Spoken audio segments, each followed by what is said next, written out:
SSC 26 তোমাদের গণিত পরীক্ষায় স্পেশাল কিছু জিনিস তুমি করতে পারবা না বা করা উচিত না, যেটা তুমি অন্যান্য পরীক্ষায় করে এসেছো। তাই তোমাকে আজকে মোটামুটি 9টা জিনিস আমি দেখাবো যে জিনিসগুলো আসলে তুমি করবা না, তাহলে সেই ক্ষেত্রে তুমি সর্বোচ্চ অ্যান্সার করতে পারবে, সর্বোচ্চ মার্কস তুলতে পারবে এবং তোমার মার্কস পেতে আরও অনেক বেশি সহায়ক হবে, টাইম ম্যানেজমেন্টটা ভালো হবে, ওভারঅল গণিত পরীক্ষাটা তোমার নর্মাল যে প্রিপারেশন তাকে অনেকটা বুস্ট করে ফেলবে। তো চলো আমরা একটু দেখি যে কোন 9টা জিনিস আমরা হচ্ছে গণিত পরীক্ষার হলে স্পেশালি করব না।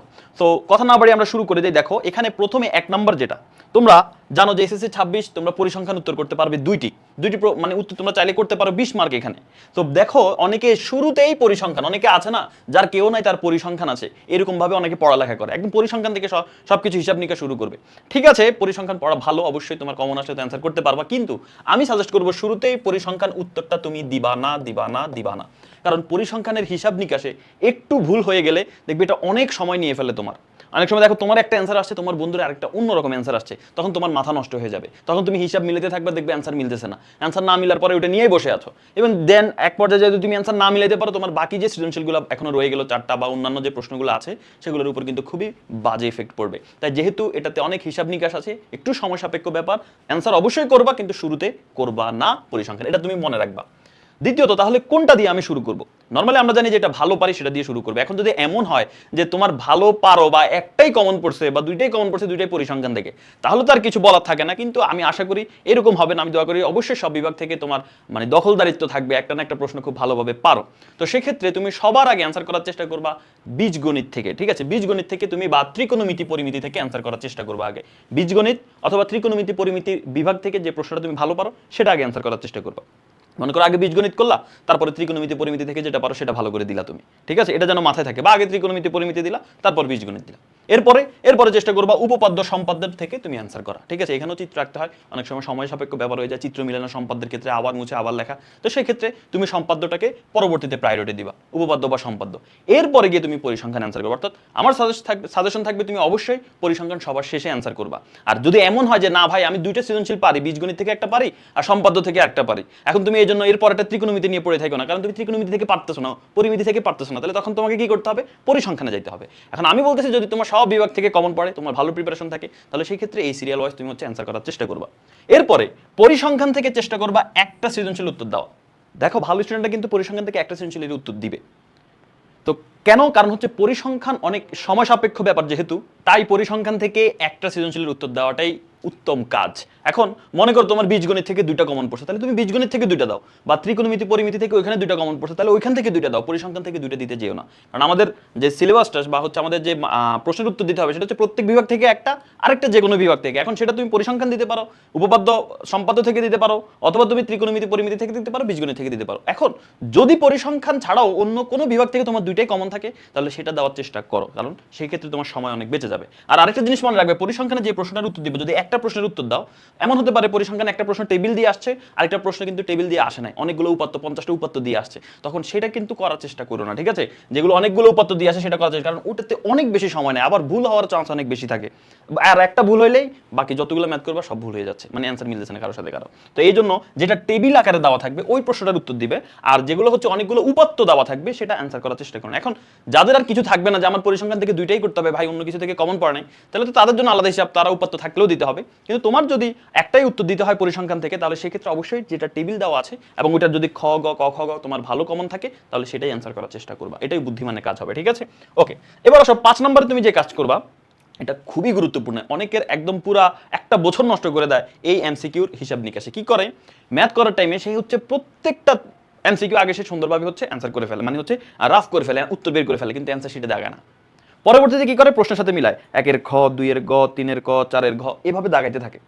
দাগাইতে এক পর্যায়ে যায় দেখে এমসিকিউ মাত্র সে 29টা পড়তেছে, কিন্তু সে 30 নম্বর ঘর দাগাই ফেলছে। অর্থাৎ পড়তেছে 29 নম্বর এমসিকিউ, কিন্তু দাগাইতেছে 30 নম্বর। তার মানে কি? এর আগে যতগুলো এমসিকিউ আছে সবগুলো ভুল দাগাইছে। সে করছে কিন্তু সঠিক, কিন্তু ওই যে 1 নম্বরের অ্যান্সার 2 নম্বরে দাগাইছে, বা 2 নম্বর প্রশ্নের অ্যান্সার 1 নম্বরে দাগাইছে, এরপরে সবগুলো উল্টা সিরিয়ালে দাগাই ফেলছে। তো এই জন্য সবচেয়ে বুদ্ধিমানের কাজ হচ্ছে তুমি একটা একটা করে করার দরকার নাই, তুমি 5 থেকে 7টা এমসিকিউ আগে সলভ করো, সলভ করার পরে তুমি এগুলো 100% শিওর থাকো, দেন হচ্ছে তুমি এগুলো হচ্ছে দাগাই ফেলো তোমার অ্যান্সার শিটের মধ্যে। এরপর আবার বাকি 5-7টা করো, এটা যেন সবার মাথায় থাকে, এই ভুলটা করে না, তাহলে কিন্তু এমসিকিউ তো শেষ হয়ে যাবে। আচ্ছা, এবার আসো ইউনিট বা একক যেটা, ঠিক আছে, একক এই এককটা অনেকে লেখে না, যে লাস্টে এটা সেন্টিমিটার হইলো না ঘন সেন্টিমিটার হইলো না বর্গ সেন্টিমিটার হইলো, এটা অনেকে লেখে না। আবার অনেকে ভুল লেখে, বর্গ সেন্টিমিটার জায়গায় ঘন সেন্টিমিটার, ঘন সেন্টিমিটারের জায়গায় শুধু সেন্টিমিটার। এই ভুল কিন্তু করা যাবে না, তোমাকে বুঝতে হবে যে কোনটার একক কি হবে, মিটার হবে না সেন্টিমিটার হবে না কি, এবং সেটা অবশ্যই তোমাকে মানে ইউজ করতে হবে। আর যদি এটা না লেখো সেক্ষেত্রে কিন্তু চাইলে তোমার মার্কস কমাই দিতে পারে টিচার, ঠিক আছে? তো অবশ্যই মনে করে ইউনিটটা লিখবা।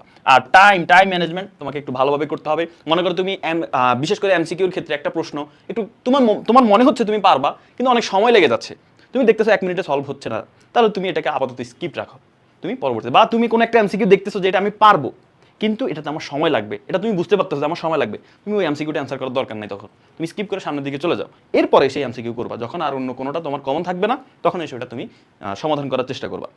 কিন্তু অনেকে করে কি, এই 3 নম্বর এমসিকিউটা আমার খুব কমন, হ্যাঁ এটা আমি পারবো, এখানে আমার 5-6টা সূত্র ব্যবহার করতে হবে, সে 5-6টা সূত্র ব্যবহার করতেছে, একটা অ্যান্সার ভুল হয়ে যাচ্ছে, আবার সূত্রটা ভুলে গেছে, সে একটা এমসিকিউ 2-3 মিনিট লাগাই দেয়। এটা কিন্তু ভালো বুদ্ধি না, ঠিক আছে? তুমি হয় কষ্ট করে এটা সমাধান করলা, মনে করো হলের কেউ করলো না, তুমি করলা, এটা থেকে প্রমাণ হয়ে যাবে তুমি ভালো স্টুডেন্ট? না, এটা পরীক্ষার হলে তোমার এই ভালো স্টুডেন্ট প্রমাণ করার দরকার নাই, কারণ তুমি ওইটা করে 1 মার্কস পাবা, আরেকজন স্টুডেন্ট ওই সময় 5টা এমসিকিউ দেখাচ্ছে তোমার থেকে 5 মার্কস বেশি আগে যাবে, কিন্তু দিন শেষে রেজাল্টে তাকে দেখা যাবে সে তোমার থেকে টপে চলে গেছে। তাই এই ভুল পরীক্ষার হলে করতে যায় না, যেটা কেউ পারে না আমি সমাধান করে আমি একদম প্রো হয়ে যাব, এটা তোমার পরীক্ষার খাতা কেউ দেখতে যাবে না রেজাল্টের পরে যে তুমি কি প্রো লেভেলের অ্যান্সার দিছো না কি দিছো, মার্কসই দেখবে, গ্রেডই দেখবে, এটা যেন সবার মনে থাকে। আর এরপরে আসো, ক্যালকুলেটরের নির্ভর হয়ে যাও অনেক বেশি। এমন স্টুডেন্ট আছে যে 3+5 যোগ করলে কত হয় এটা ক্যালকুলেটর বাইর করে, মানে তাদের জন্য এই ক্যালকুলেটরটা কি, এটা তাদের জন্য দরকার। যে মনে করো একটা জায়গায় যোগ আছে 3+5, এটাও যদি ক্যালকুলেটরে করো তাহলে বলো কেমনে হবে? তুমি এক 10ম শ্রেণীর একজন স্টুডেন্ট, এসএসসি পরীক্ষার্থী, তুমি যদি 3+5 এটা 8 এটাও ক্যালকুলেটর ব্যবহার করো তাহলে তো আর হইলো না ভাই। তো এই জিনিসগুলো, সহজ হিসাবগুলো, সহজ গুণগুলো, যোগগুলো বিয়োগগুলো, এগুলো অবশ্যই তুমি নিজে নিজে করবা। যেগুলোতে ক্যালকুলেটর প্রয়োজন অবশ্যই ব্যবহার করবে, কিন্তু সহজ হিসাবগুলো এগুলো ক্যালকুলেটর নির্ভর হওয়ার চেষ্টা করো না। আর এখন যদি মনে হয় যে না ভাই আমি আসলে পারি না ক্যালকুলেটর ছাড়া, তাহলে আর আমি একদিনের জন্য তোমাকে কিছু বলতেছি না যে না ঠিক আছে তোমার এটা করতে হবে, পরে না হলে আমার কথা শুনে মুখে হিসাব করতে আবার ভুল করে ফেলবা। কিন্তু তুমি যদি মুখে পারো, আমি তোমাকে অবশ্যই বলবো মুখে মুখে যদি হিসাব করতে পারো মুখে মুখে করার চেষ্টা করবা। 9 নম্বর যেটা, সেটা হচ্ছে সাজিয়ে লেখা। অবশ্যই তোমাকে এটা সাজাই লেখার চেষ্টা করতে হবে, কারণ গণিতে এমন হয় যে আমাদের খ কমন পড়ছে, গ কমন পড়ে নাই, এরকম হয় তাই না? তো অনেকে কি করে, 1-এর খ, তারপরের প্রশ্ন 1-এর গ পারে না, তারপরে পারে সে হচ্ছে 3-এর ক, পরে 1-এর খ এর পরে সে লিখে দেয় পরের পৃষ্ঠায় 3-এর ক। এভাবে করবে না। মনে করো তুমি 1 নং প্রশ্নের উত্তর দিতেছো, তুমি 1 নং প্রশ্নের উত্তর ক আর খ পারো, গ পারো না, তুমি গ এর জন্য একটু জায়গা রেখে দাও, হতে তো পারে পরবর্তী তোমার মনে হতে পারে, এরকম হয়, রেখে দাও, এরপরে দেখবা ওই সূত্র, যে সূত্রটা ভুলে গেছো সেই সূত্রটা মনে পড়ে যায়, জায়গা রেখে দিবা, ঠিক আছে? এরপরে তুমি পরবর্তী প্রশ্ন উত্তর দাও, অর্থাৎ তুমি যখন একটা সৃজনশীল লিখবা সেটা ক খ গ যেন সিরিয়াল ওয়াইজ থাকে, এটা যেন তোমার মাথায় থাকে। 1-এর খ এর পরে 3-এর গ, এই জিনিসটা করতে যায় না। আমি বলতেছি না আগে 1 নম্বরে উত্তর করতে হবে, তুমি চাইলে আগে 7 নম্বর প্রশ্ন, আগে 5 নম্বর প্রশ্ন উত্তর দিতে পারো, সমস্যা নাই, তবে যেই সৃজনশীলটা উত্তর দিবা সেটার ক খ যেন সিরিয়াল ওয়াইজ থাকে, এটা যেন সবার মাথায় থাকে। তো এই জিনিসগুলো একটু ফলো করলে তোমার হচ্ছে ম্যাথে যে ভুল হয়ে যাওয়ার সম্ভাবনা, যেমন এই যে এই একটা জিনিস, এটার জন্য এমসিকিউতে অনেকে ফেল করে ফেলবে। তো এই জিনিসগুলো যদি তোমার মাথায় থাকে তাহলে তোমার যে প্রিপারেশনটা সেটা আরো ভালোভাবে কাজে লাগবে পরীক্ষার হলে। তো এগুলো সবাই একটু মাথায় রাখো, এইভাবে প্রিপারেশন নিয়ে রাখো এবং এইভাবে পরীক্ষার হলে এই জিনিসগুলো অ্যাপ্লাই করো, তাহলে ইনশাল্লাহ আশা করি তোমার পরীক্ষা অনেক বেশি ভালো হবে। তোমাদের সবার জন্য অনেক দোয়া ও ভালোবাসা রইলো, সবার পরীক্ষা ভালো হোক সেই দোয়া করি। আল্লাহ হাফেজ।